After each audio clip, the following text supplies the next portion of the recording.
প্রিয় ঢাকা সদরবাসী, আমি একজন চিকিৎসক, আপনারা জানেন। আমরা যখন চিকিৎসক রোগীর সঙ্গে কথা বলি, তাদের হৃদ স্পন্দন শুনি, একই সঙ্গে ঢাকা সদরের অলি গলিতে আমি ঘুরে বেরিয়েছি। এই ঢাকা সদরই শুধু যে অট্টালিকা তা নাই, তারই সঙ্গে ভাসানটেক, কড়াইল, সাততলা, শাহজাদপুরের বস্তির অসংখ্য মানুষের হাহাকারের প্রতিধ্বনিও আমি শুনতে পাই।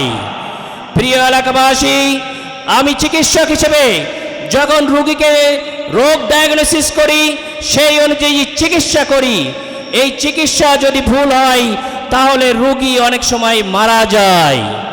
একইভাবে একটি জনপদের নেতৃত্ব নির্বাচনে যদি আপনারা সঠিক সিদ্ধান্ত না নেন, তাহলে ওই এলাকা একসময় জনদুর্ভোগ এবং ধ্বংসের কারণ হয়ে যায়।